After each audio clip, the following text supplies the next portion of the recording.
আমার বড় ভাইকে আমরা সবাই খুশি হয়ে বিয়ে করিয়েছিলাম। যদি আমার ভাই বেকার ছিল তাতেও কোনো সমস্যা নাই, কারণ আমার বাবা একজন সৌদি প্রবাসী ছিলেন। আমাদের আর্থিক অবস্থা খুবই ভালো ছিল। আমরা খুব আনন্দ করে ভাইকে বিয়ে করেছিলাম। আর আমার ভাবি দেখতে খুবই সুন্দর ছিল, লম্বা চওড়া, চুলগুলো অনেক দারুণ ছিল। কিন্তু আমার ভাবির বাবা ছিলেন একজন রিক্সা চালক।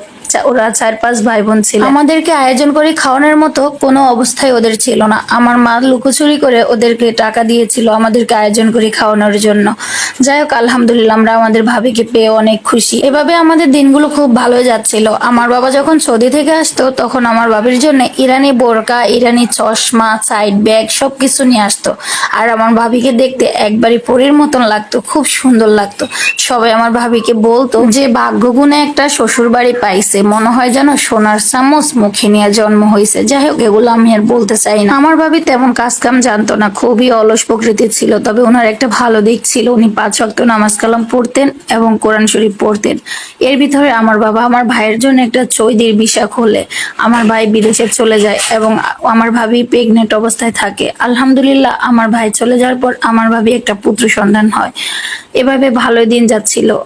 দিন যেতে যেতে আমার ভাই বিদেশে আর থাকতে পারছে না। আমার ভাবির জন্য খুবই পরাণ পড়ে। আমার ভাই আবার চলে আসে, তারপরও আমাদের সংসারে কোনো সমস্যা হয় না, যেহেতু আমার বাবা একজন প্রবাসী। আলহামদুলিল্লাহ, ওভাবে দিন যাচ্ছে। যাইতে যাইতে আবার আমার ভাই প্রবাসে চলে যায়। যাওয়ার পরে আমার ভাবি নিজের হাতে নিজের জীবনটা নষ্ট করে দেয়।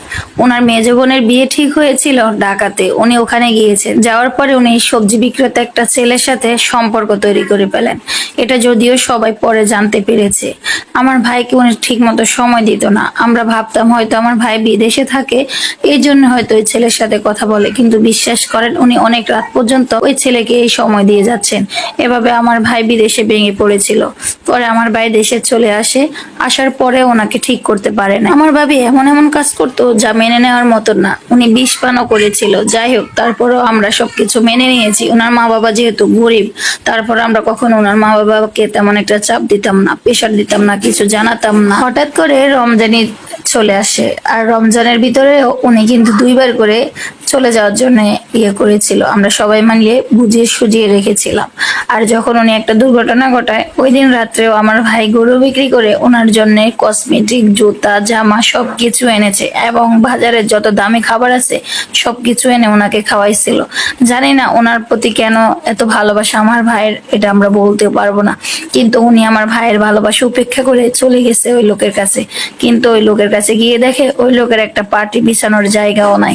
ওখানে উনি এখন খুবই কষ্টে আছে। আর এখানে একটা ছেলে আছে আমার ভাবির, ওই ছেলেটা খুবই কষ্টে বড় হচ্ছে। আমার ভাই দিশেহারার মতো হয়ে গেছে, পাগলের মতো হয়ে গেছে। সবাই দোয়া করবেন আমাদের জন্য।